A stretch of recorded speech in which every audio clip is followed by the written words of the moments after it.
Lester Tenney. And Lester, now you are, we're doing this recording at home in La Jolla, California, and it's July the 5th, 2002, about 10 a.m. in the morning.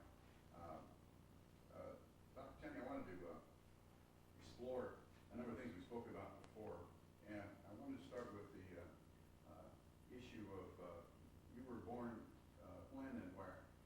I was born July 1st, 1920 in Chicago, Illinois. And what kind of a family were you born into? Loving family, had a great mother, wonderful father, and at that time I had 4 brothers, all older than I.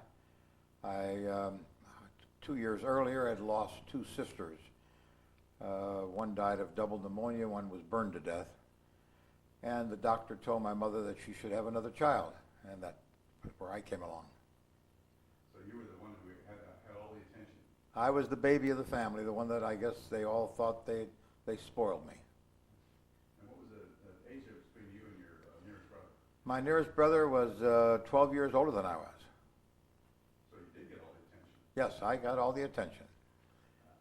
So what was it like, now you were a Jewish family, right? Yes. What was it like, a Jewish family when you were being raised in Chicago? Well, we were not a very religious family as such.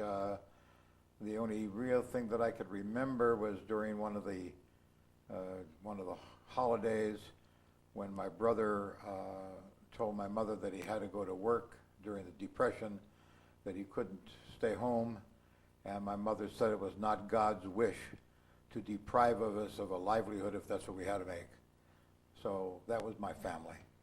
I remember that when my father died, which of course was after I came home from the service, I was on my way to Florida, and I told my mother I could not go to temple to pray for him every day. And my mother said, God is every place, so just stop on the side of the road and say it, because you don't have to be in a church or a synagogue to hear God's words. You just say it anytime you feel like it. So I never had a formal religious education. I had a very loving family.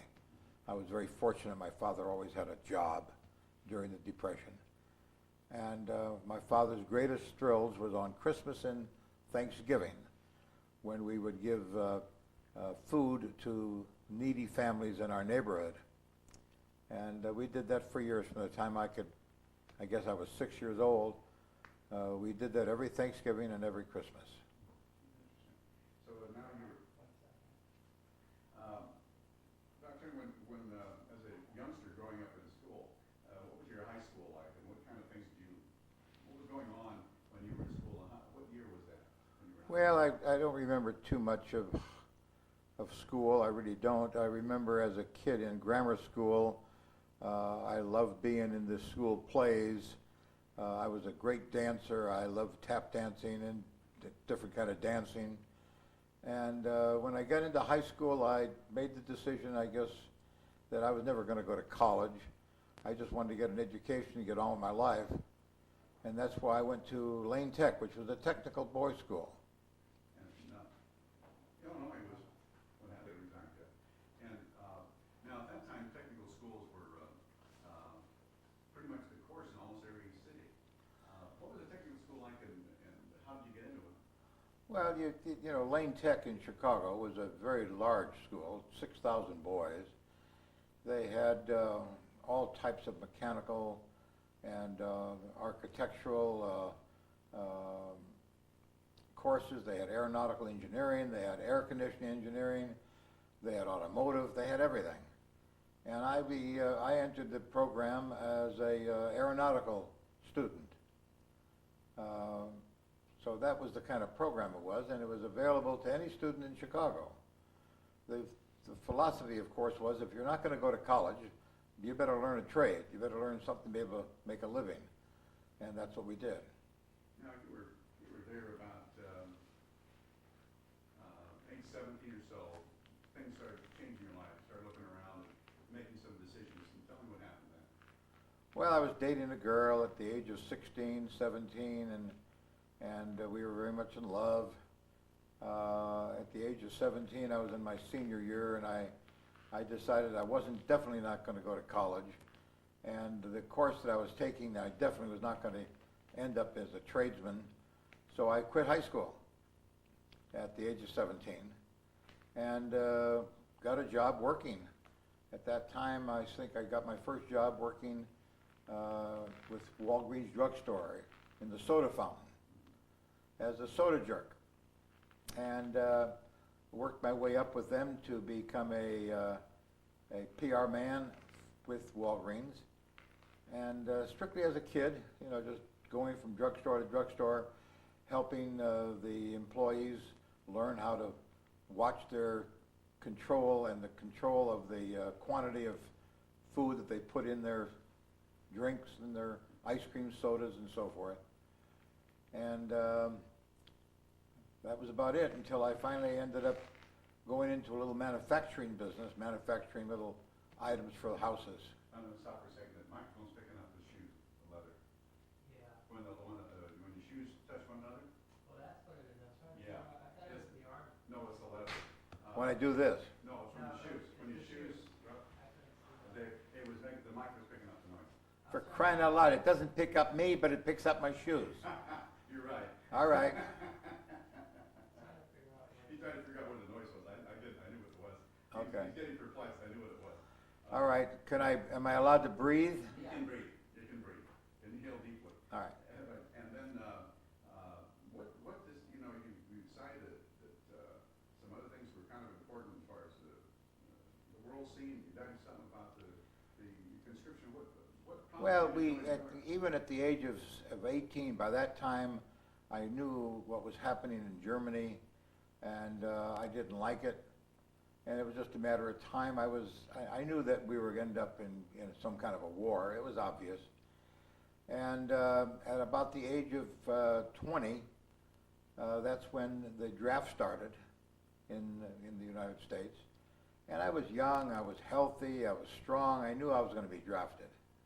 And that's when I made the decision that I didn't want to be drafted. I did not want to be drafted into a unit with people I didn't know. In those days, it was very dangerous to be drafted, especially as a Jewish boy, because there was a lot of anti-Semitism in the United States. And there was a lot of anti-Semitism certainly in the South. And so I went looking for a National Guard unit in the Chicago area that was going to be mobilized into federal service so I could get my year over with. And I checked out about 4 or 5 different National Guard outfits until I read an article in the paper, the Chicago Daily Tribune, written by a Sergeant Danka. And unfortunately, Sergeant Danka never did come home, and I'm sorry to say. But I remember so vividly his article in the paper where he said that he was so proud to be able to serve his country, that he got so much from it as a young man, but he wanted to serve his country. And the article ended saying that he was with the 192nd Tank Battalion, Company B, out of Maywood, Illinois. And that was just enough to force me to get on a streetcar and spend about an hour and a half getting out to Maywood, Illinois, to meet this man, Sergeant Danka, and to see what they had to offer out there. I arrived there on an evening when they had their program, and I was greeted warmly. Within a matter of a half hour, they were calling me, "Hey, Tenney," inviting me to play a game of pool, talking to me, and I said, "This is the group I want to be with." It was a great decision I made then, and it's never been wrong. They were a great group of people. Now, how far is Maywood from Chicago? Maywood from where I lived on the north side of Chicago. Maywood is on the west side, deep west. I would say it's about an hour and 15-minute bus ride and elevated ride. So that and so you made that decision. How old were you, and what time of year? I was 20 years old, and it was in September of 1940 when I went out there and made the decision that I wanted to join the National Guard outfit. And what kind of training did you get with the National Guard? What happened? Well, not a lot of training per se. How to drive a tank, how to operate a tank, how to take apart machine guns, how to take apart handguns, how to put them back together again blindfolded, things of that nature, tank maneuvers, and repairing tanks if something happened to them. But you see, that only was for a couple of months. We were mobilized into federal service on November 25th of the same year. So from September to November was only 2.5 months, and I was in federal service. Now, you chose that Guardian specifically because you knew that you'd be called out. I wanted to get my year over with, yes. I wanted to get on with my life. I wanted to get married. And my whole philosophy was to get my year over with, serve my country, and then come back and decide what I wanted to do. Now, you went to, when you got mobilized, you went for some advanced training. Where'd you go for that training? Fort Knox, Kentucky. And that's where we went. And then the kind of training that took place there, and then where else did you go? Well, from Fort Knox, Kentucky, we finally ended up on maneuvers in Camp Polk, Louisiana. And we got to Camp Polk, Louisiana, and this must have been around, I would guess about September of 1941. And we were on maneuvers for about 3 weeks, when all of a sudden we were told, our whole company was gathered around our commanding officer, when he told us that we were given a special assignment because we had come out number 1 in the maneuvers. And General George Patton was one of the referees and decided we were a great unit. And so we were going to be sent overseas, but they couldn't tell us where. And they gave us a 10-day pass. Everybody in our company got a 10-day pass. Came back to Camp Polk, Louisiana. We never did go back to Fort Knox. Went back to Camp Polk, Louisiana, and all of a sudden we got brand new tanks. Started to load tanks onto flat cars and started to make our move. What kind of tanks were the new ones? Well, they were brand new, medium-sized tanks. We had never seen them before. We had never operated them before. The best thing that we were able to do was get in and drive them, loading them, strictly loading them on top of the flat cars. They had a 37 millimeter cannon on it. We had never fired a cannon. It had a 50 caliber machine gun mounted in the turret, and it had 2 30 caliber machine guns. And it actually had 3 30 caliber machine guns. And we had never fired those either on that tank. And loaded them onto flat cars and started to head towards, we didn't know where, but ended up being Angel Island in California. Now, tell me about those maneuvers. You had, you didn't have tanks, you didn't have mortars, you didn't have rifles. So what kind of things? We had a few old tanks that were built in 1915 or 16. So they were real old tanks. We didn't have many of them. We had cardboard boxes that we used for tanks at some times. We had broomsticks for guns. We didn't have a lot of equipment, that was for sure. I never could figure out how we won that first place at Camp Polk, Louisiana. I never could figure that out.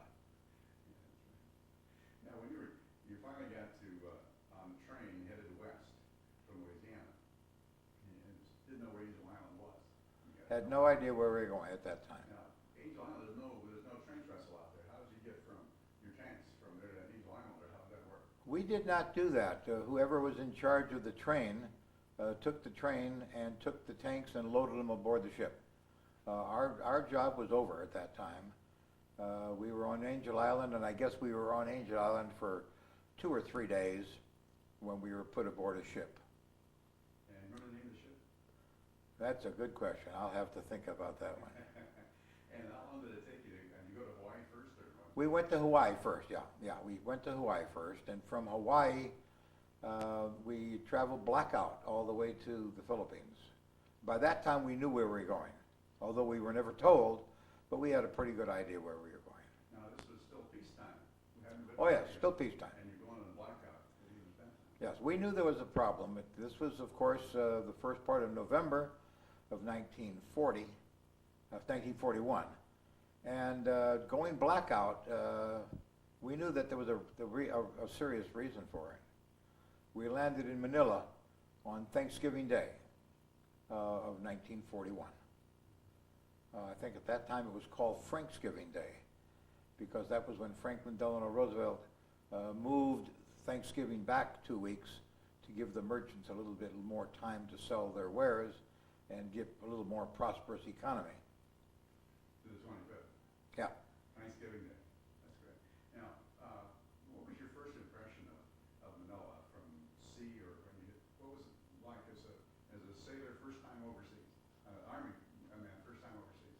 Oh, I guess the first thing that you have to admit that it was very romantic, seeing a new country and new culture and new way people lived. It was very unusual and very, very fascinating. There was no question about it.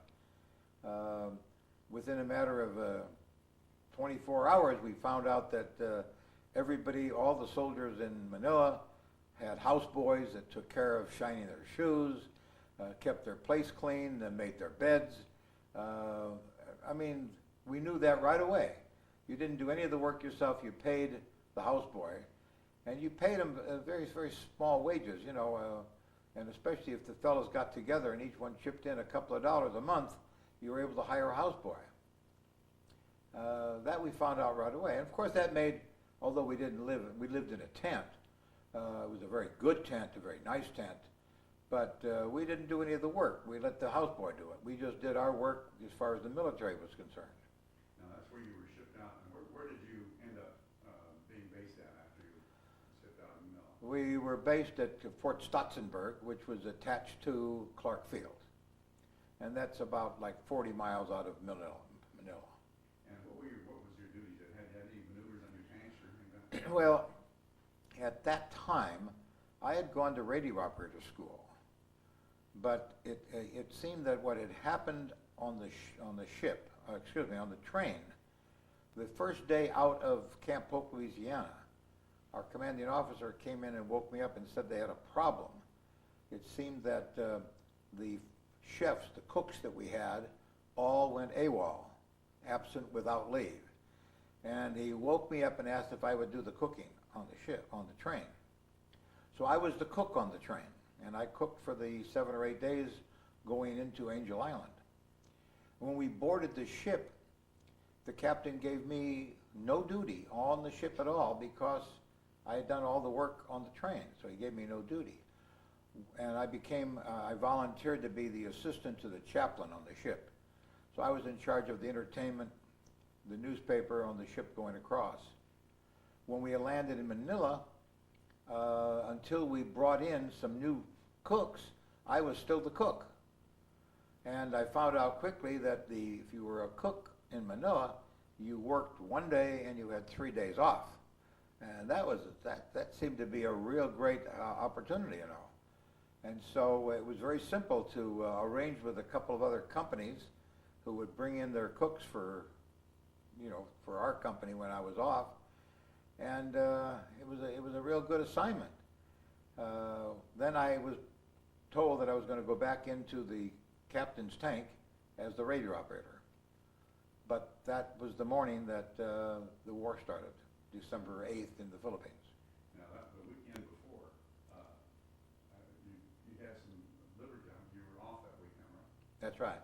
And so what was, I want to have you be able to contrast what life was like in the Philippines before the war, then you can contrast it afterwards. Well, before the war, the Philippines itself was not a luxury country at all. It was, there was a certain amount of unkept place. It was dirty. We got into little villages or little barrios that were not very clean. The people slept 8 or 10 in one little hut. Beer was the big drink of the day, you know. The Filipino people were very, very kind and very, very polite and very happy in their own life. And they couldn't do enough for the American soldier. It was a very, very wonderful feeling being taken care of this way. The mode of transportation were mostly caribou or little carts with ponies. That was most of the way that people traveled there. And it was the kind of a thing that you sort of enjoyed. You enjoyed the laid-back lifestyle that the Filipino people had at that time. Now we're gonna go to that Monday morning on December the 8th. Sunday morning.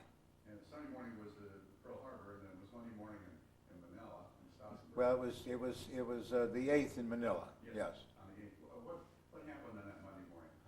What did you guys do? Early Monday morning, we were woken up in our bunks and told that we were at war, that the Japanese had attacked Pearl Harbor.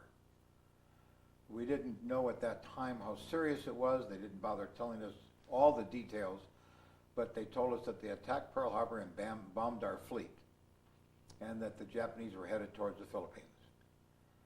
So we all got out of our bunks, and although I was supposed to be in the captain's tank at that time, they put me on the truck to bring the food out at noon, at 11 o'clock, 11:30, to all the people on the tanks and in the half-tracks.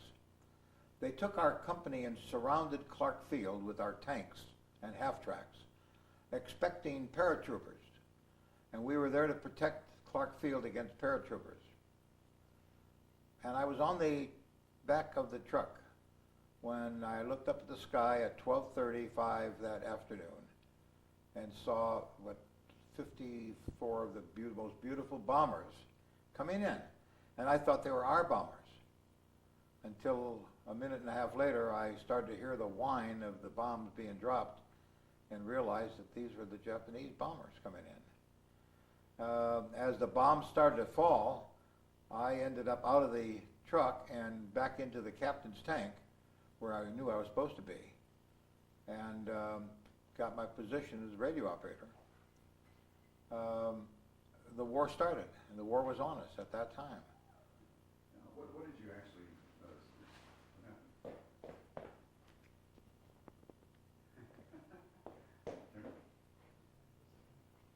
Yeah, it's still recording.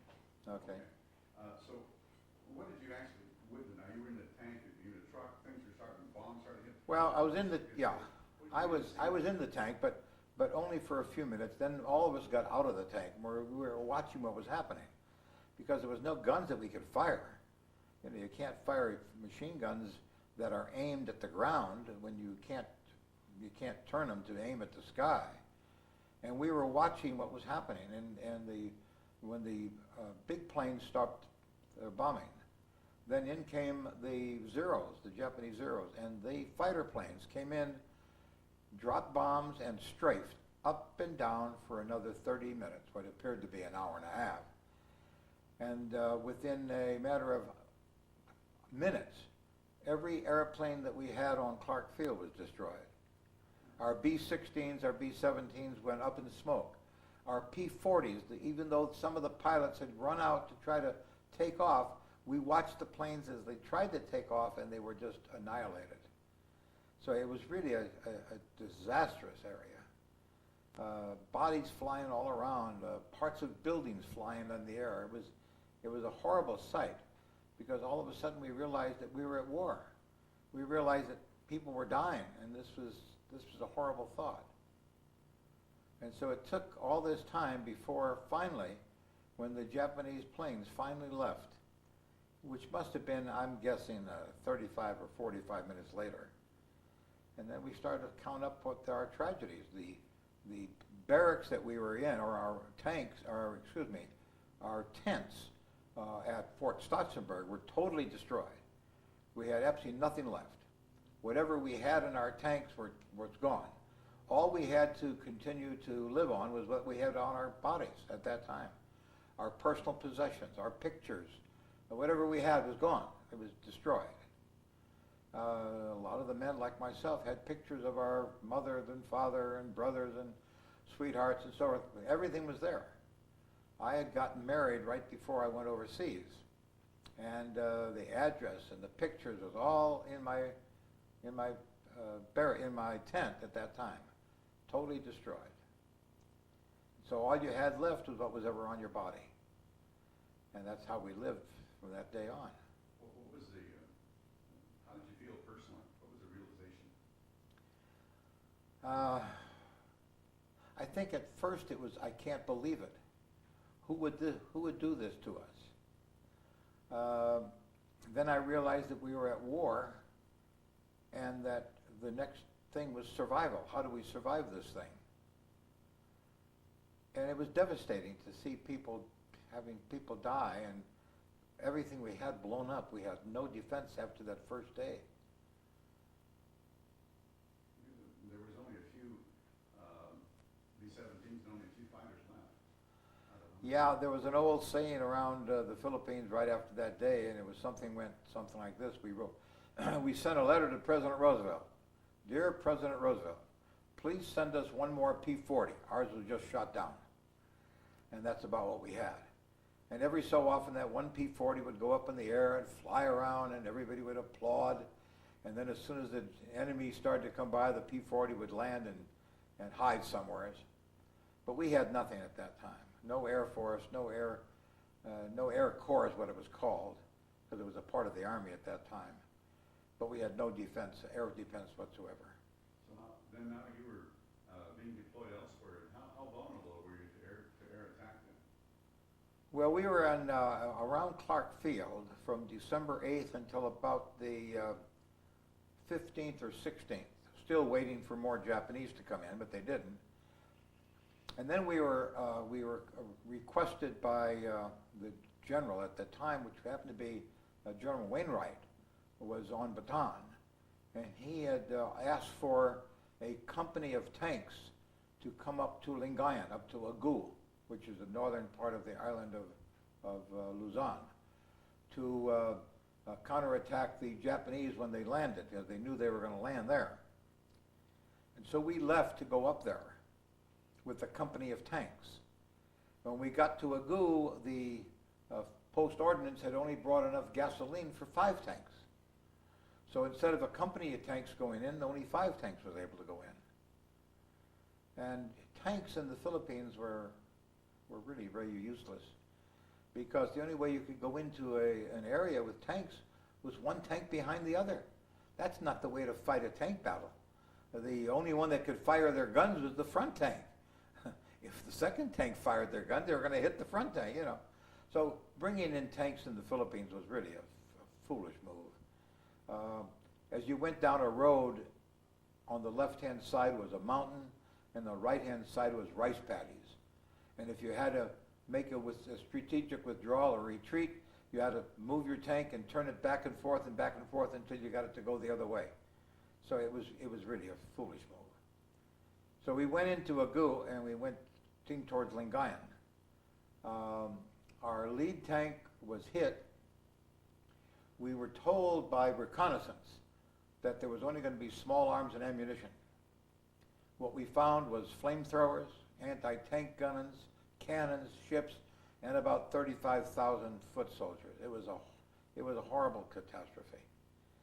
The first tank was Lieutenant Ben Morin, who pulled off to the right and into a rice paddy. And once he got into a rice paddy with a tank, there's no place to go. We didn't know what happened to him, but his whole tank crew was captured. And that was on December 23rd of 1941. And the other tanks took around and turned around and went back. The second tank, we had our big disaster on that one because a Japanese shell went through the bow gunner of the second tank, and Henry Deckert had his head cut off, had his head blown off with the shell that went right through the tank.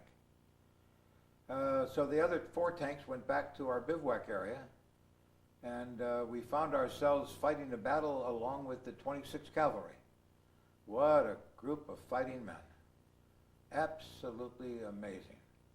On horseback, they were charging the enemy. They were charging anti-tank guns. They were charging cannons.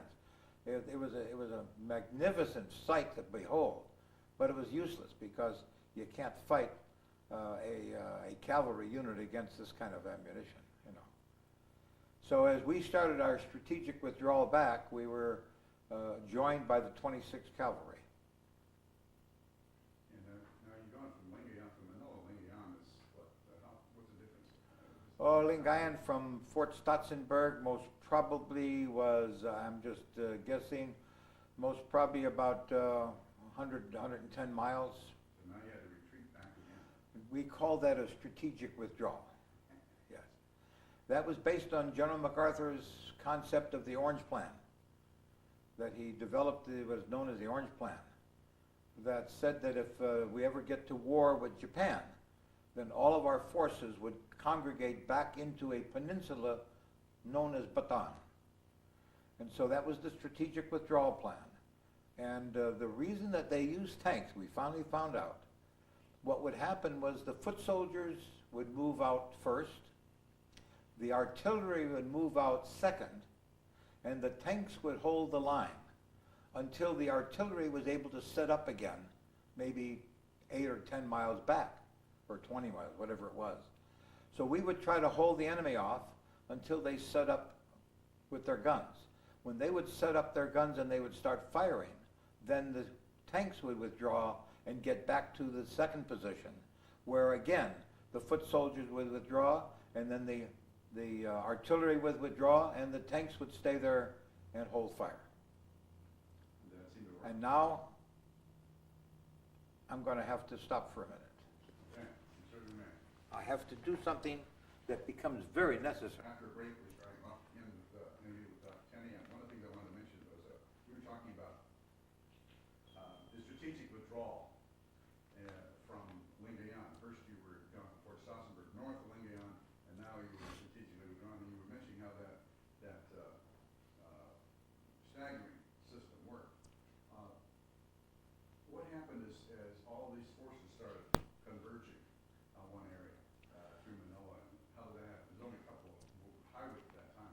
Well, actually, the forces started to converge at the Pilar Bagak Road going into the Bataan.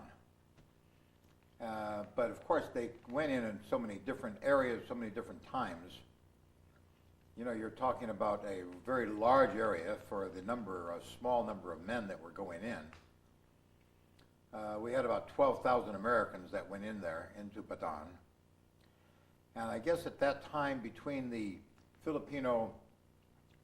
real Filipino army and the conscriptors, the ones that were put into the army, they most probably had, I guess, about 48 to 50,000 soldiers, Filipino soldiers, along with the 26th Cavalry. You notice I definitely put them in a different category. You cannot put the 26th Cavalry into the same conversation with the foot soldier, because they were an entirely different group of people. They were dedicated, almost without exception, heroes. Hard-hitting soldiers, no question. They were really outstanding men. And that's the number that went into Bataan. The big problem was not that. The big problem in terms of numbers was the fact that the about 60 to 70,000 Filipino citizens started to follow the military into Bataan for safety. And so whatever food we had for soldiers all of a sudden had to be divided among another 60 or 70,000 civilians. And that's why in January of 1942, we were put on half rations. There was just not enough food to go around. Besides the fact that we didn't have enough ammunition, but there was not enough food to go around. Now, you mentioned the part of the problem when MacArthur's strategy changed and the food. Can you mention that? Well, MacArthur originally planned on meeting the Japanese on the beaches. That was his concept at that time. And he realized quickly that that failed. Then he had to get the men back into Bataan, along with supplies. And that's when he gave orders that all available trucks were to go to the various depots to pick up the supplies in Manila, at Fort Stotzenberg, the whole area. Bring the supplies into Bataan. The problem was there was no plan. And so what happened was there was one truck that would load itself with rice. Another truck would load itself with sugar. Another truck would load itself with canned fish. And then the trucks would come into Bataan, drop off their supplies at different bivouac areas, And so all of a sudden you had one group of military would have a lot of rice but no sugar. Another area would have a lot of sugar but no canned goods.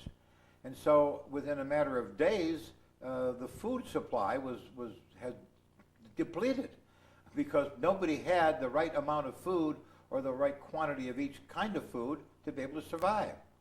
Within 3 or 4 days, then the various organizations would start trading food, and the trucks would be moving around.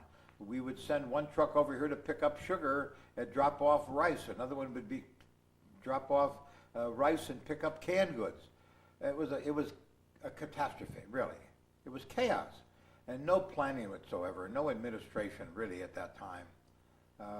That's what the war did. Can you talk about the transportation highways, what Bataan was like geographically?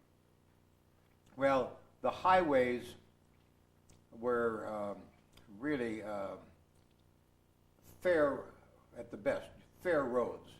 The roads in Bataan were not highways at all. They were roads that were made with gravel, sand, and more gravel. And that was the roads in Bataan. So they didn't have paved roads or anything else. They were, in Bataan itself, it was pretty rough roads. So obviously anybody got on them had a lot of dust, etc. Oh, dust and debris was very common. And then, of course, you understand with our tanks, the tanks run on tracks.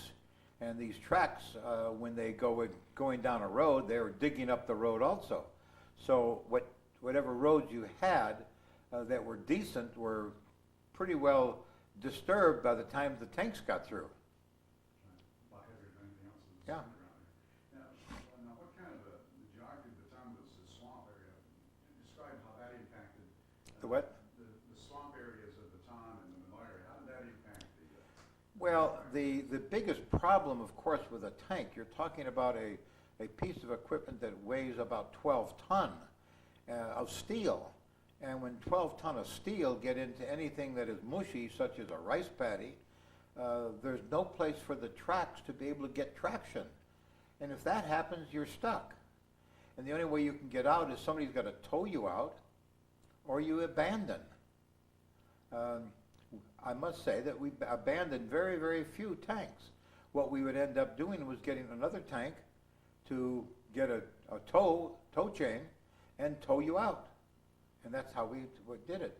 But in Bataan itself, the biggest problem was the conditions in the areas outside of the main road, which was really nothing more than jungles. And you get to fight in the jungles, you're getting to fight where there is nothing you can do. You can't see anything. And the Japanese would control these jungles with their jungle fighters up in the trees. I don't understand how that worked. Well, you have in the jungle area, you have a lot of trees. And the Japanese would put their snipers up in trees. And if you came in an area that had these snipers in the trees, you could do nothing because you couldn't get to them. Our guns could not fire on a tank. Our guns could not fire up. Our guns could only fire straight. And so if you had snipers in the trees, you couldn't fire up to get them. So if you opened up your top of your tank, which was the commander, if he opened up the top to get out to fire a pistol at them, he was prime target for the snipers to shoot down on him. So it was a real tedious and a real tough job dealing with this type of an environment. And now compounding that with all the civilians and getting that. Now, what happened to your unit? You were deployed from Clark to Strasburg, and then you retreated from where into Bataan. What happened in the bivouac areas? Well, each one of the areas, we would get into a different area where we would find the Japanese were coming in, and we would get instructions to go into a particular area to wipe the Japanese out that had tried to filter down in. So each day or week, there would be a different area that we would be called into. Each tank company or platoon would be called into a different area. So you could have one company with 4 platoons, and each platoon in a different area fighting. And so, and what were you experiencing Uh, I really, when you say what was frustrating me, I can't come up with any one thing. It was frustrating just fighting, being in the tank, not knowing what was going to happen the next day. We had no defense whatsoever. It was sort of doing it all on your own because we didn't have any air cover, and you needed that. We had no anti-tank guns. We had no flamethrowers to counter the Japanese tanks. So it was a pretty frustrating experience, not being able to really counter anything that they were doing, except with our tanks and our own guns. What were the casualties like and the health conditions of the people in medical treatment? The casualties in terms of being killed was on the small side, like it is in most wars. The casualties of those being killed in terms of percentages are relatively small. But Bataan was known the world over as the worst area for malaria in the world. And men had malaria there, I would say out of 12,000 Americans, I don't think there's a question in my mind that 8,000 had malaria. No question in my mind. The second thing, of course, was dysentery, because a lot of the men, because they had no food, or very little food, they would eat caribou sugar. This is the sugar rounds that were made strictly for the caribou. The blowflies would get all over this, and when you get a blowfly that just came, we call it blowfly, that would come from a latrine ditch where the flies had been sitting on the latrine ditch, and then they move from that onto food, and then you eat that food, dysentery is the next thing that happens. So dysentery was the second area. The problems with gunshot wounds and shrapnel wounds was very serious. I would say out of the 12,000 Americans, I don't think there was 3,000 that was fit to fight. Although out of the 12,000, most probably 9,000 were fighting. 3,000 most probably were in hospitals. So it was a constant waging of trying to stay alive with food and bad conditions. There was a constant trying to stay alive between the bombing of the Japanese, the strafing, then going into a battle against the Japanese, and then having to fight to look for food because we didn't have enough food. And then our health was bad, and if you started to get sick, they didn't have a lot of medication for it. And also there was a certain amount of pride, I think. There's 4 men in a tank, and if one man got sick then and couldn't go to duty that day, then that tank ended up with 3 men, and that wasn't fair because you knew that the tank needed all 4. You needed a commander, a driver, a bow gunner, and a radio operator. And so it's sort of the kind of thing that I don't want to let my buddies down in my tank. And so you would go to work, you'd go into duty anyhow, even though you knew that you had 105 fever, you would end up going into the tank just because of that.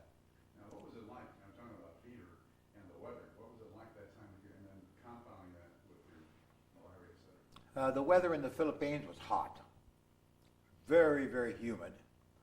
By February, March, the temperature most probably was about 103, 104, with 85 to 95% humidity, and it was always hot. The rainy season did not come by until a little later, but it was always warm there. And of course, many of the men were not accustomed to that climate. I'm going to sneeze. That'll kill somebody. I warned you ahead of time. Okay. That's good. Didn't bust his ears. He was fine. He was warm. That'll give somebody a little job of doing some editing here. Now, things were retreating in December and January. You mean with strategic withdrawal? Withdrawal, right. Thank you. And foodstuffs were getting cut. Describe how little food you had to begin with, and then the stages of cutting the food, and how that impacted you. Well, it was an impact that we couldn't control. we found ourselves eating iguanas, eating monkey, eating snake meat, and killing the horses from the 26th Cavalry. What would happen, 4 of us would go over to the 26th Cavalry bivouac area, and we would offer to take 4 horses out to exercise. The horses had to get exercise, and we would take 4 horses out to exercise, but only 3 would come back.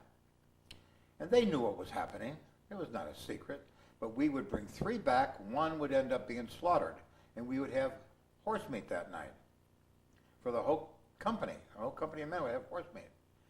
The iguana, sometimes you would have an iguana or 2 or a monkey or 2, and that's where we would try to get our extra food. So somebody's out hunting these things all the time. Not only were we out hunting the enemy, we were out hunting for food, so it was a constant hunting process. Now, we get nearer now, this is in January, February, food's getting cut more and more, what's left. Yes. What would you estimate was the kind of calorie cuts in those, what is the kind of calories that you're actually being allotted formally? I would imagine that formally we were most probably getting something in the neighborhood of 800, 900 calories a day, where what we needed was 22 to 2,400 calories a day. So now, what, you have any idea what the weight loss on all those people were during the period of time? Well, we all had the same problem. At that time, I was about 185 pounds when the war started.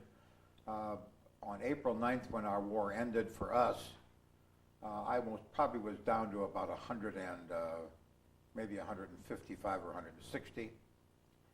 And when the war ended in August of 1945, I was down to 92 pounds, 95 pounds. So that's a tremendous impact. Oh yes, tremendous impact on your health. When the notice came to surrender, how was that reacted to? Now, how many chances you have left? You had 105 or so to begin with. Well, of course, on the day of the surrender, we had our tanks. But the surrender came on April 9th of 1942. And that's when our General King said that they could not continue on any longer. It was useless. The Japanese had forced us back within 2 kilometers of the water. There was no place to go. We had very little ammunition. We had very, very little food. And he said that we cannot continue to slaughter the men. That's when he decided to surrender. And at that time, he gave orders to destroy all arms and ammunition and destroy all equipment. And so 1 tank would get behind another and start firing 37 millimeter shells into the tank, another tank into another tank. And we kept doing that to try to destroy the tanks. The trucks, they did the same thing. And that was a shame that we did that, because I think that had we had trucks that operated, we most probably never would have had the Bataan Death March. But all the trucks were destroyed also. And so when the march started, there was no way to get us to a prison camp without marching us. We destroyed our only source of transportation. We destroyed. And what was it now, when you were surrendered, how did that intimately hit you? What actually took place? Well, I was a radio operator in a tank at the last bivouac area on Bataan when General King came by in the morning of April 9th and raised the white flag, which was a horrible feeling, and gave instructions of what we were supposed to do and what the radio operator was supposed to send out. And with that, they took off. And it was a devastating moment for me. Emotionally, it was crying to think that now we were surrendering. The United States of America was surrendering.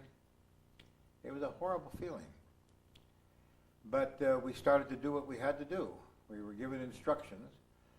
And I guess as time went by over the years, most of us have been able to deal with the fact that we did not surrender. We were surrendered. And emotionally and psychologically, I think it's very important that we know individually we didn't run with our hands up high with a white flag saying, I surrender, don't shoot me. No, that's not the way it was. The way it was our commanding officer, General King, said, you must surrender. And those were our instructions, and that's what we tried to do.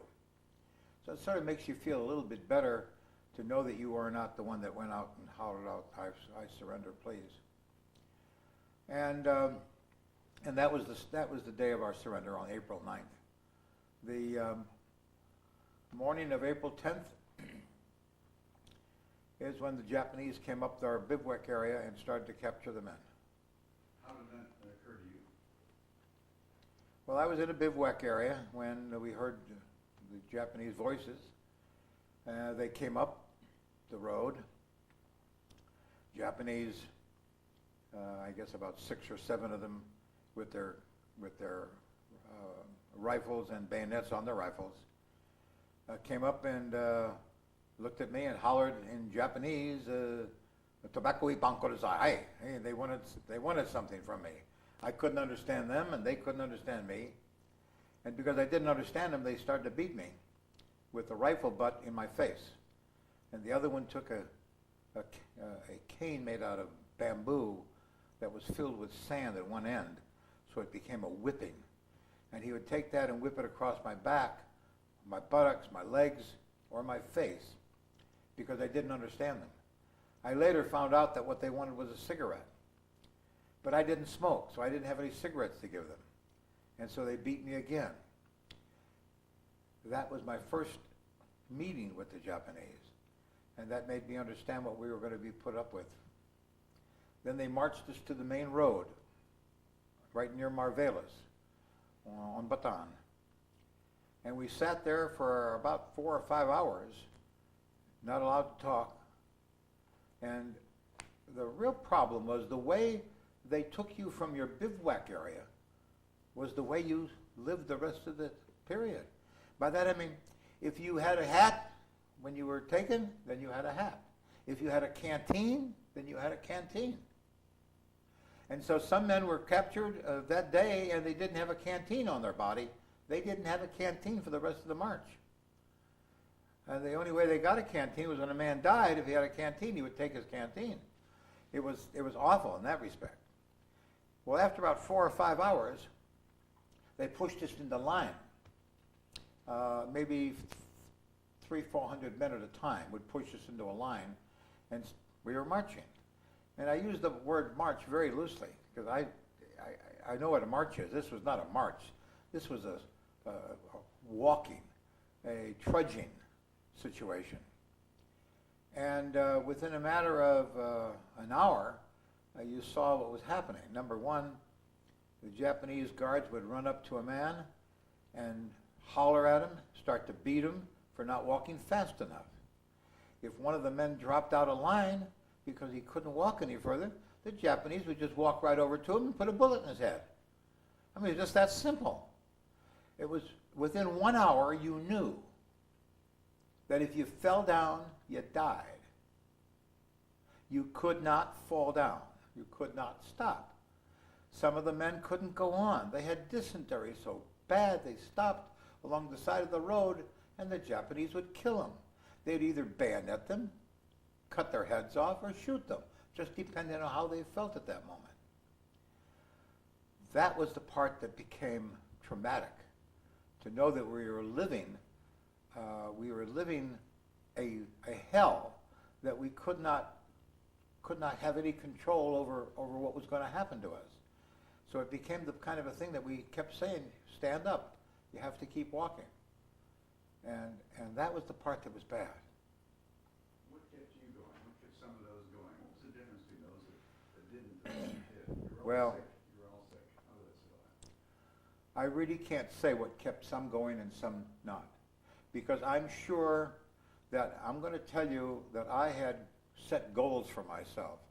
I would look down the road and see a herd of caribou down the road, maybe 10 kilometers, and I would see something and I would say, I must make it to that herd of caribou. I don't care what happens. I don't care how long it takes me. I've got to make it there. And I'm sure that some of my other friends may have said the same thing. But somewhere along the line, they stopped. They couldn't go on. They were too tired. They had to throw up. They had to defecate. They had malaria. They didn't know what was happening, and they were killed. I don't know what kept all of us going. I can't tell you. For me, I had a very strong positive attitude. From the day I was captured, I knew I'm coming home. Everything I did was towards that goal of coming home. When we started to march us, they didn't tell us where we were going, so I had no idea how long it was. All I knew was I had to make a goal. It was a herd of caribou. It was a group of mango trees. It was something in the distance that I had to keep marching for. And I kept saying, I cannot fall down. And so I guess I have to be very thankful that I had a lot of good friends that were willing to make sure that I continued to walk. Now, there was, people talk about the death march. Oh, well, it's only 80, 90 miles, no big problem. Anybody can do that. But the health condition of the people to begin with, I like to compare what you were on December the 7th, physically, with the day you started the march in April. What physically, what was the difference? Well, December 7th, I was about 185 pounds. December 7th, I was strong. December 7th, I could have marched most probably, I would guess I could have marched 25, 30 miles in a day without any trouble. On April 9th, I weighed about 150 pounds. I had malaria. I hadn't been given enough food to give me enough energy to be able to do those things. I was struggling just to stay up on my feet. The difference was traumatic because at that time I had a bayonet wound in my hip from one of the Japanese. So I was limping along, not able to get food. They didn't give us any food. They gave us no water. You know what it is to march without water for 1 hour, 5 hours, 2 days, 4 days? It's impossible to describe. And so you add all those things together and you can see that making a march of 80 or 90 miles or 60 miles is very, very difficult. And especially when you are being beaten along the way. So you never have any opportunity to just set your goals on doing something. It's a horrible situation. Now, when I wanted to chat with that issue of the 12,000 or so Americans, 50,000 or so Filipinos, when we got to San Fernando and Campos, in between there were Filipinos that were trying to provide some help with food and things like that. How were they treated trying to help you? Well,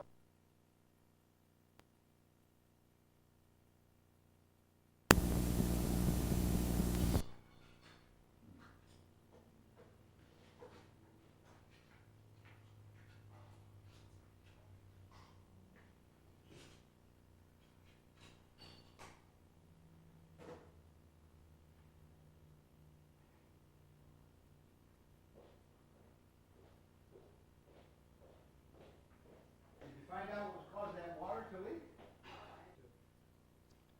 You know, Yeah.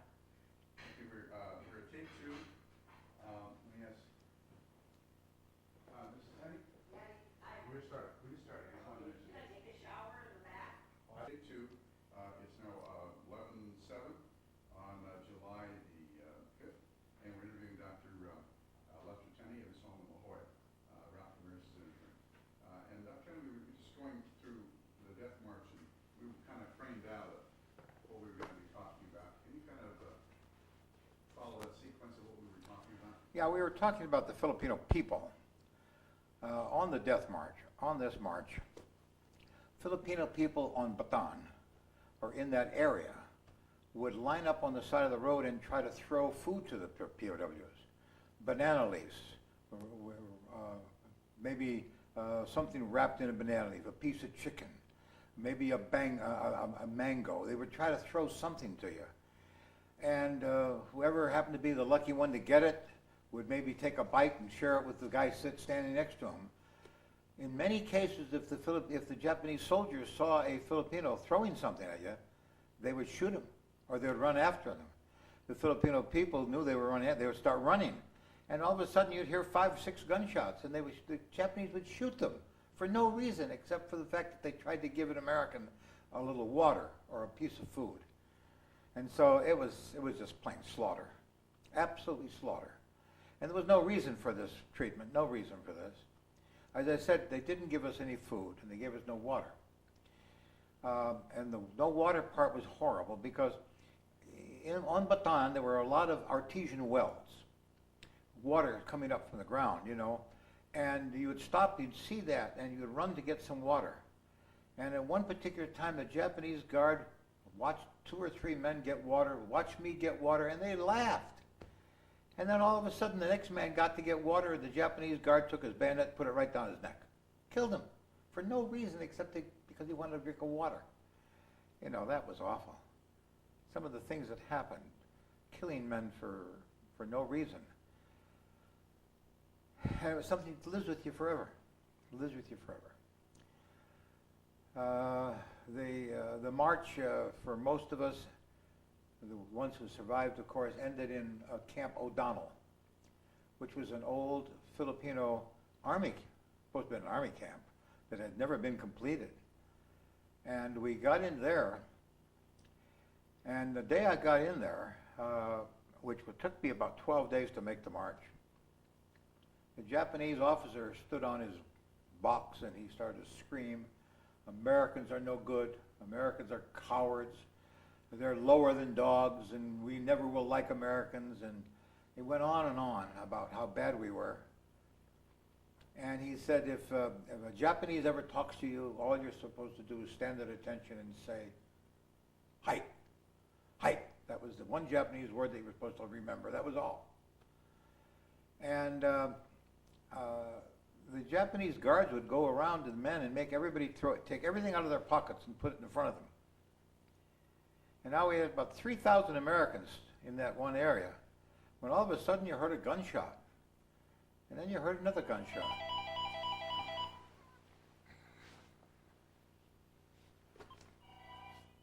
Hello? Lance? Yes. Sheila. Sheila, can Betty call you right back? Absolutely. Okay. All right, goodbye. It's a hell of a noise, huh? Yes.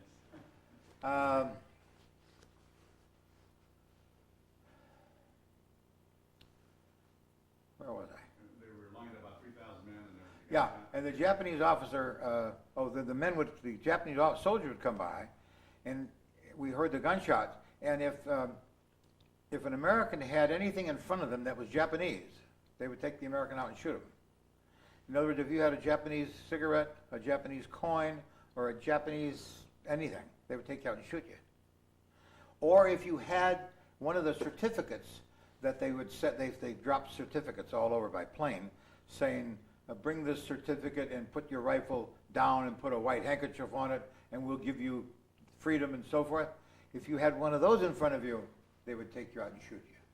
Now their theory was, if you had anything Japanese in front of you, you only got it from one source, a dead Japanese.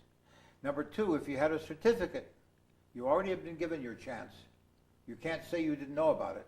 You had been given your chance and you didn't take it, we shoot you. And so then it was a matter of, I had one of the certificates in front of me. So I was able to bend down, pick it up, and I tore it in half, and I was able to swallow half of it and put the other half somewhere else and get rid of it. Otherwise, they would have shot me. Right after that, the men were dying in O'Donnell at about 300 a day. It was awful. Dysentery, malaria was killing men left and right. You couldn't believe it. I knew that if I stayed there, I'm dead. And so I volunteered for a detail to go out to work, which I did. I went out on a work detail. I wanted to get out of that camp. I had to get out of there, no question about it. To make a long story short, the work detail that I ended out on ended up being the main reason why I tried to learn to speak some Japanese. because of the way they treated us there, I said I'd never be beaten again because I didn't understand them. I tried to learn Japanese from them. When our work detail ended, about 4 months later, they took us into a camp called Bataan. And surprisingly enough, I only stayed in Bataan about 1 week when they took 500 men and put us aboard a freighter. The freighter had just come in from Japan with about 45 or 50 horses in the hold. They took the horses out, and without cleaning the hold, they put 500 Americans in there. And we ended up on a 30-some day trip to Japan. We got to Japan and found out that we were literally sold into slavery. The Japanese military literally sold us in our group to Mitsui Coal Mine Company in Omuta, Fukuoka, Japan. We ended up getting on a train and we went to Omuta, where all of a sudden we found out that we were going to become coal miners. And that was our experience of getting there and our experience of becoming a coal miner. What was it like when you left the port, arrived in Japan? How many of the people died in the route? Well, we didn't have many that died. We had only about 4 or 5 that died out of the 500. Again, we were a very lucky group in that respect. Our group was not bombed by Americans. Our ship went without any confrontation with the Allies. The ships that left right after us were bombed and torpedoed by American planes, by American submarines. Thousands of Americans were killed by our own forces because the Japanese refused to put POW markings or Red Cross markings on the ships. They wouldn't do that. The men died.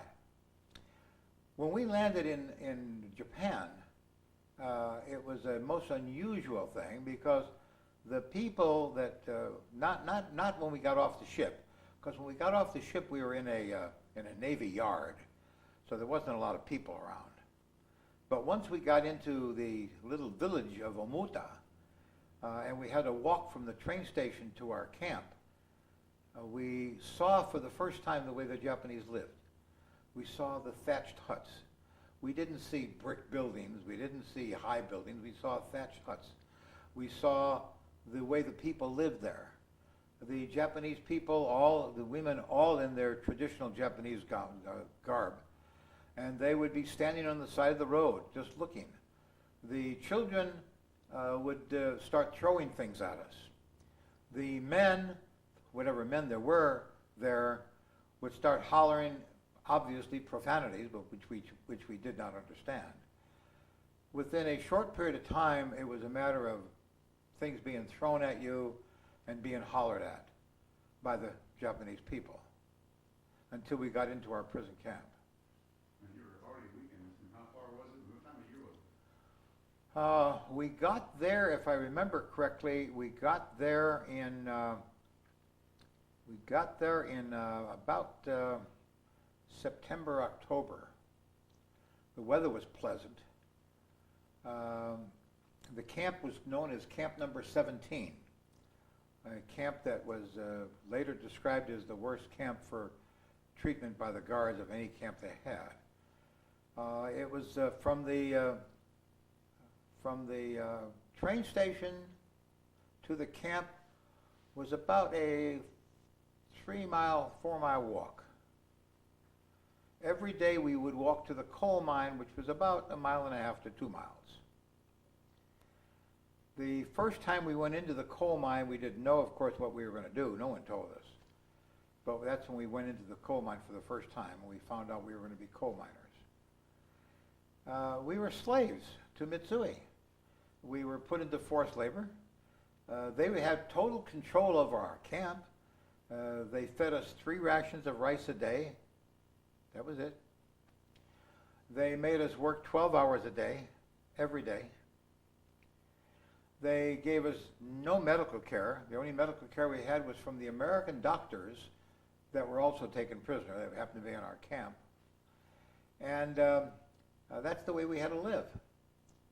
And that is, of course, the reason why when I had an opportunity about 2-3 years ago, I finally was able to bring a lawsuit against Mitsui for slavery, for putting me into slavery, for not paying me, for depriving me of food and medical care. And that was done because of what they had done to me. So we started out with 500 men in that camp.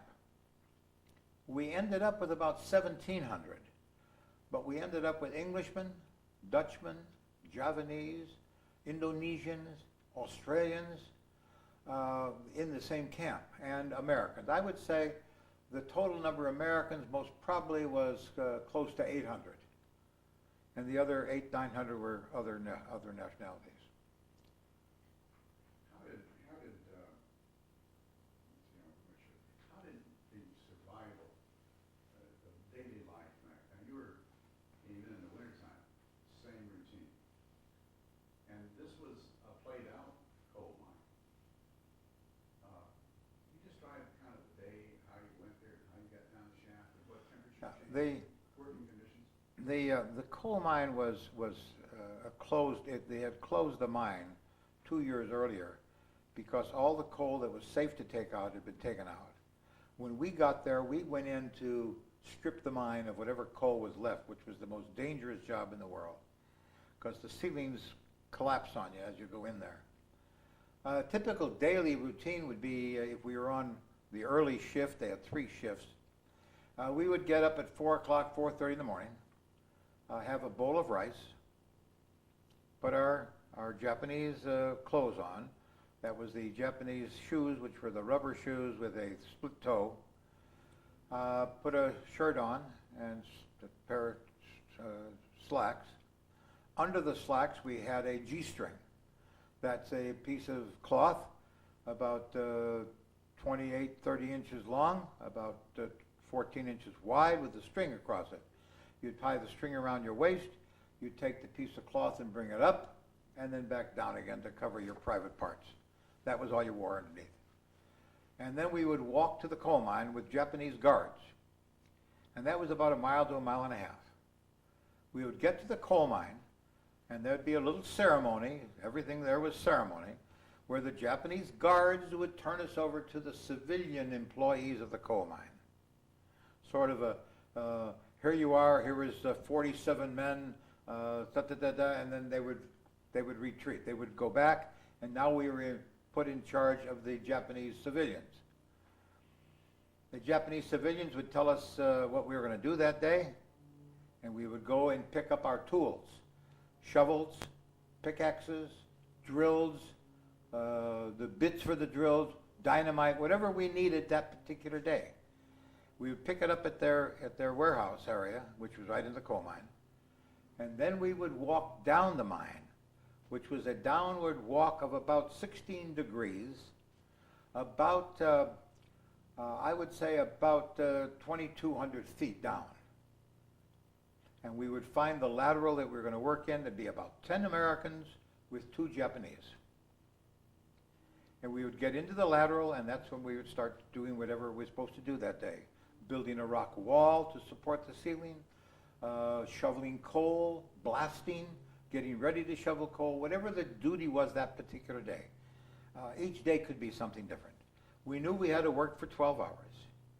We knew that we had a ration of rice in a little bento box that we could eat whenever the Japanese told us we could eat.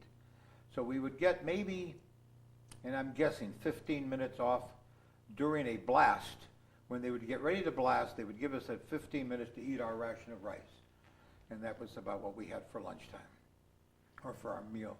Tell me about how you built these supports, because you're going and all just following the vein, and how did that, and now with the temperature, you can go. The temperature then, of course, would be 102, 105 degrees down there. You'd have your clothes off, and you'd be working strictly in a G-string and a hat that had a light on it. And you'd build rock walls, or you'd put up timbers, one of the two. The rock walls would be a matter of finding all the rocks you could and building a wall that would be from support to support as high as the ceiling was. And you'd build it up with rocks, and then you'd fill it in with whatever debris there was until you'd build a wall to support. The more common way was to use timbers. They had a lot of timbers in the coal mine. And you'd take a timber, and you'd take a saw, and you'd cut an X in the timber, like this. And then you'd take another piece of timber and put it across this X. And you'd put these two pieces up to as high as you could and wedge them to the ceiling. And you'd put one here, and then maybe 10 feet back you'd put another one, and another one, and another one to try to support the ceiling. The problem is that that would be 8 foot high today. You would come in tomorrow, and it would only be 7 foot high, and the timbers would be cracked already. You come in the third day, and it would be down to 4 foot high. The ceilings were constantly coming down on the men, constantly. So you shift or collapse? Yes. Both. Both, shift and collapse, absolutely. Had many, many, many men, myself included, that had many back injuries, broken bones from cave-ins, yes.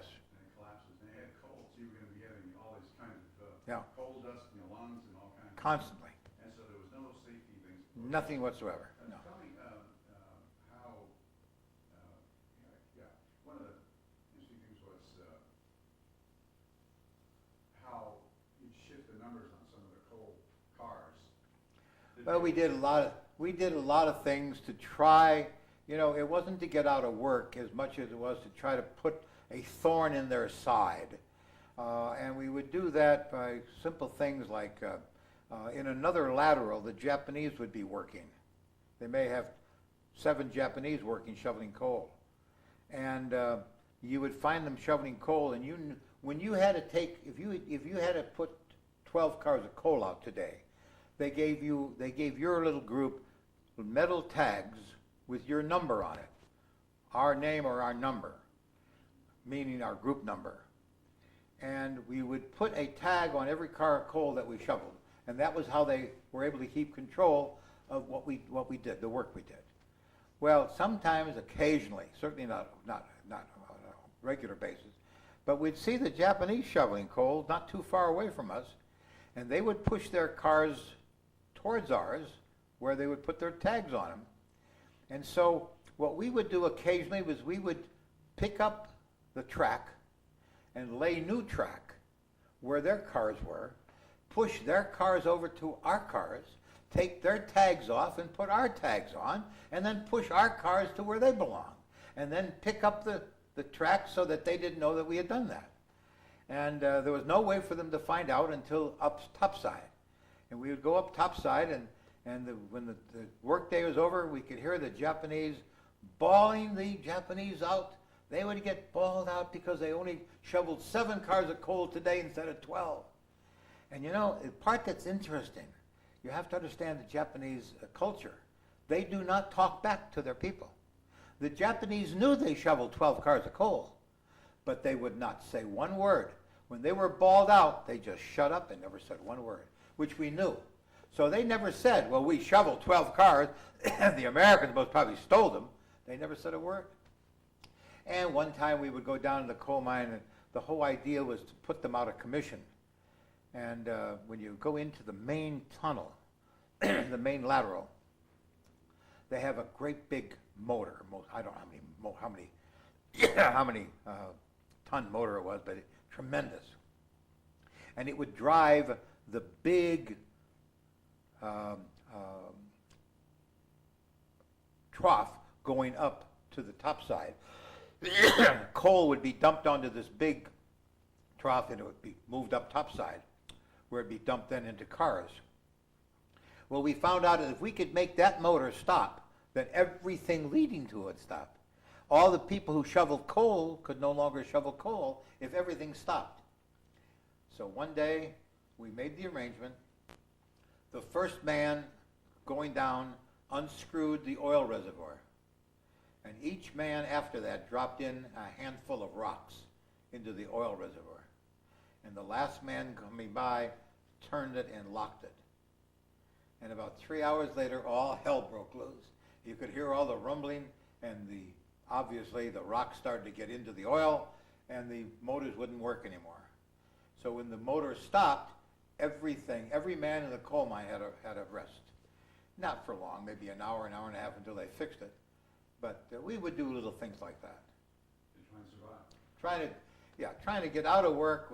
The Americans, we broke arms, we broke legs, we did a lot of things to ourselves just to get out of work. Because you just felt sometimes you just could not make it another day. And many of them died from exhaustion. Oh yes, oh yeah. How would you say the kind of death rate of that kind of thing is different than it was in the death march? Again, the percentages was not great. The percentage was not great, but the men did die. They were killed in cave-ins. They died from sicknesses. They died from malnutrition. They died from other areas besides being killed in the coal mine. They died because of the treatment, very simply. And also, one of the things that was interesting about the plaintiff lawsuit, I read the whole suit, was the Japanese kept methodical records of how much they were supposed to pay you guys, and how much was supposed to be deducted for housing and for medical care and all that. Could you kind of discuss that now that you know in hindsight what was taking place? So you can compare what they were saying they were doing and what they were really doing. What they really did was zero. I speak for myself, where I was. I got zero pay. I got zero medical care from them. Except once they took me to twice they took me to a dentist in town who pulled my teeth without any anesthesia, nothing. No Novocaine, just pulled the teeth.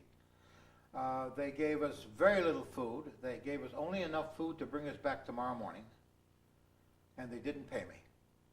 Now, yes, they were supposed to pay like 10 cents a day, but whatever they were supposed to pay, they were then entitled to take a reduction for the food and lodging. Now that sounds pretty ludicrous, doesn't it? They were going to pay you 10 cents a day and then take away 9 for your food and lodging, of which they didn't give you. That doesn't make sense. And it's because of that that I brought my lawsuit against them. Because they are wrong in what they did. They have to have some responsibility for what they've accomplished, what they've done. And finally, the statute of limitations in California was extended to the year 2010 by the state legislators in 1999 for victims of slave labor by Germany or their allies. And that opened the door for many of us here to be able to file a lawsuit against these people for wrongdoing. Somewhere along the line, people have got to be responsible for their actions. And when we stop making people responsible, we're no longer living in a free society. Now, the Geneva Conventions, which most civilized countries are part of, had certain standards for conduct and the treatment of prisoners of war. The Japanese were signatories of that. But what were the rules of conduct for prisoners of war generally? Well, generally,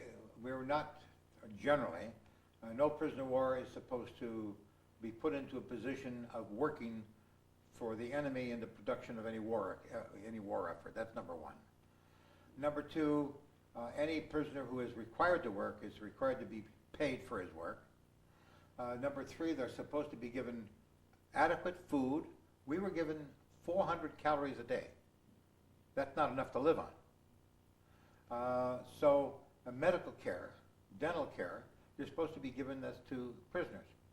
You know, when you say they weren't signatory, but you have to remember they were a part of the human race. Though they weren't signatories, they were part of the human race. And what they did was inhumane.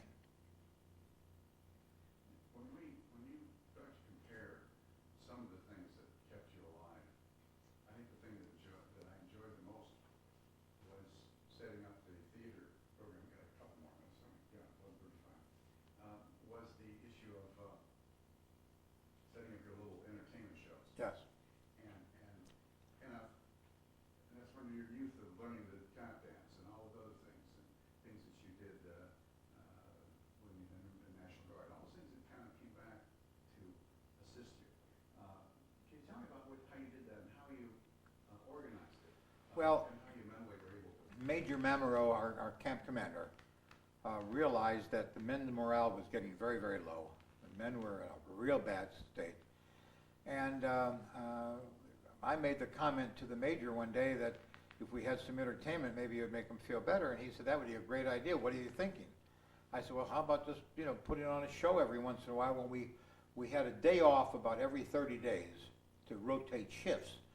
And so he said, I'll give you permission to do whatever you want. So I put on a couple of shows, a couple of readings of that nature. But one time I decided to put on a show called The Great Ziegfeld, a big musical.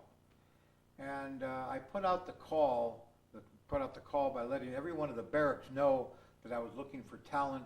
I was looking for men who would be willing to dress as a woman. And we found about 10 great men who wanted to be women.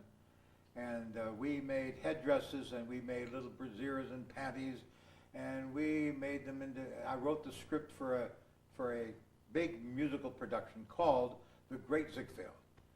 And it became a real success because the men, for the first time in all these years, started to whistle and holler and laugh, and we put on a good show. And I put on 2 or 3 shows after that also. And it was a very gratifying thing for me to think that I was able to be a part of that, a part of what I like to think that maybe I helped to save a few lives by giving them a little different spirit at that time. So that's what and the Japanese let us do that, and the Japanese came to the show. In fact, Baron Mitsui himself came to the show. They were quite delighted with the fact that we had a little entertainment.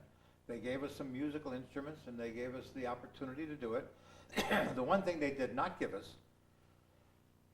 they did not give us any time off from work. I had to still work in the coal mine 12 hours a day, no time off. Whatever I did to work for the show was done on the time that I was back in camp. Pardon me. So it really lifted the morale. Yeah. Now, in the interest of time, I know that one of the things people sometime would like to know is, how did this thing end for us? Well, I want you to know that for years we always said that if 4 things ever happened, the war would be over. Number 1, if we ever got all the rice we wanted to eat. Number 2, if we didn't have to go to work. Number 3, if we didn't have to salute the Japanese, or bow, I should say, bow to them. So if we had all the rights we wanted, we didn't have to go to work, we didn't have to there, and we ever got a Red Cross box. Would you believe that in all the years we were there, in spite of the fact that the Americans sent Red Cross boxes, we never got any? So I said, a Red Cross box, all the rice we wanted to eat, not have to go to work, not bow to the Japanese, the war's over. On August 8th, we saw the cloud rise over Nagasaki. My camp was only 32 miles from there. On August 15th, the men went to work. An hour and a half later, they came back. And the rumor around camp was, what happened? How come no work? This is the first time in 3 years. At 10 o'clock that morning, they put us all in the mess hall and gave every man a Red Cross box. At lunchtime, they kept asking if we wanted more rice. We knew the war was over on August 15th. At about 4:30 in the afternoon, my buddy said to me, hey, 10 Spot, go out and say hello to the guard without bowing to him, which I did. I went out to the guard and I greeted him in Japanese, but I never bowed. And what he did was he stood at attention and bowed to me and said, I'm fine, thank you, sir. And we knew the war was over. No question about it. At roll call that night at about 6 o'clock, we knew the war was over, but we didn't know what was happening. The Japanese commanding officer came by with all the trucks, and every truck had a machine gun on it, and they circled our whole camp.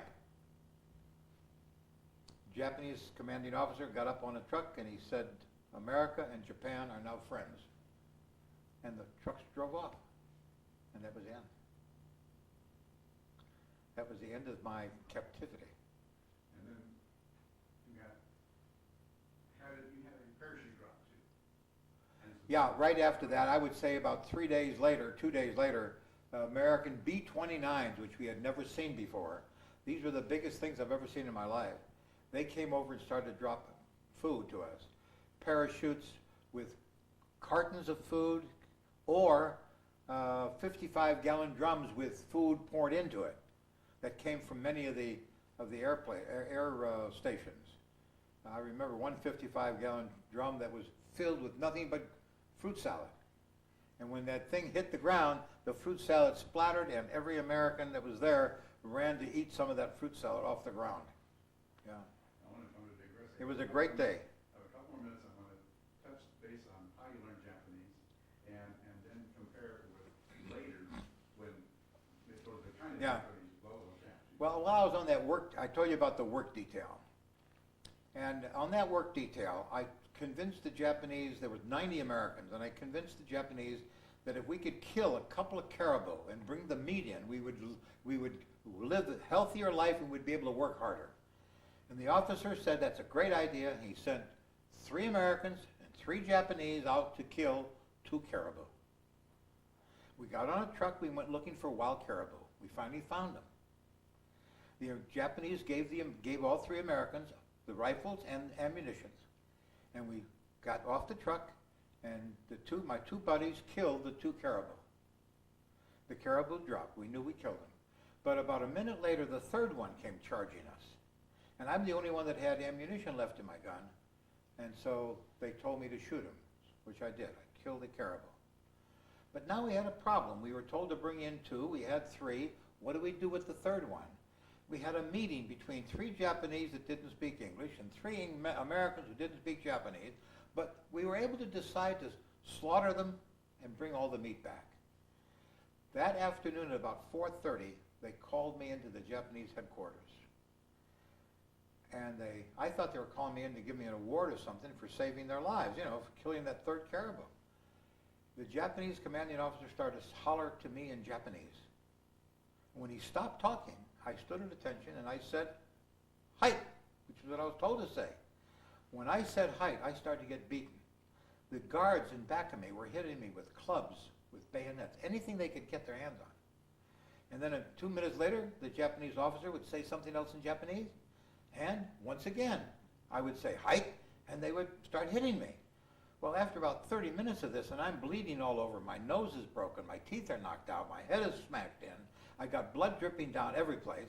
It dawns on me, my God, what if they're saying, "So you think you're better than we are?" And I'm standing there saying, "Yes." And so I decided after about 10 minutes of this, no more. I'm not going to say another word. And they kept beating me, but they threw me out. I found out what the problem was. Obviously, we brought back 3. The Japanese told us to bring back 2. They blamed me because I was the one that killed the 3rd one. And the Japanese philosophy is they don't argue. So there was no way that the Japanese guards was going to say to the commander, "But sir, the 3rd one was charging us." They didn't say anything. They just stood there. And when I woke up the following morning, I made a decision. I would never be beaten again because I didn't understand Japanese. Never. And that's when you learned. Yeah. And of course, since that time, I learned Japanese in the coal mine. And who was the workers in the coal mine? The well-educated? No. They were the coolie class of people in the coal mine. So I didn't learn a very high-level Japanese from them. And you were able to chronicle that because after the war, that's when you were able to notice that. Yes. After the war, we had a Japanese boy that stayed with us, and when he came to visit us, I greeted him in Japanese. And he looked at me and he said, "Where'd you learn Japanese?" And I told him where I learned it. And he turned to my wife and he said, "Don't learn Japanese from him. He does not speak good Japanese." And he knew the level of the Yeah, Japanese. yeah. Now, you had, finally were liberated, 15th or so, 20th of August, and you were shipped out and you met your brother. Yes, Ralph, but that's almost like another whole story. But just that one day when you saw him. Yes, I ended up on an airplane from Japan to Okinawa. And I got off that plane in Okinawa, and there unloading the plane was my brother. My brother was in the Seabees in Okinawa. It was a great moment. It was a great moment, one that we both cried out for years. It was a great moment. He thought you were dead. Yes, he thought I was dead. And that's when he told me about the girl that I had married, that she had heard that I was killed in action, and she remarried. He told me about a brother that lost his leg. He told me about the family, everything. So when you have, a lot of things to talk about yet, and we're gonna get you back to do another part. But We're going to get to that when? we're gonna get another part eventually. Oh, eventually. Do another one. Now, in the last 4 or 5 You got 4 minutes. And still I got a quarter up. My watch is running slower than yours. It's not that. It's that I'm going to have to go to the bathroom again. Okay, we'll do it real fast then. Now, everybody has a high and low in their lives. A lot of highs, a lot of lows, some lower than others. Could you name a couple of highs and a couple of lows in your life? The high in my life is right now. I love life. I think life is wonderful. I live a beautiful life. That's a high. A high for me was also on August 15th when we found out the war ended and we found out we were going to be free. That was a strong, strong high. A low for me, a low was on December 8th when the war started. Not quite as much of a low as April 9th. April 9th, seeing that white flag have to be raised was a horrible, horrible sight for a proud American boy, I'll tell you. So that was a low. I had a lot of little lows after that, but every time I had a low, I would try to look at a high to offset the low. Take a break, now I'll give you about 30 You can say that on your own time.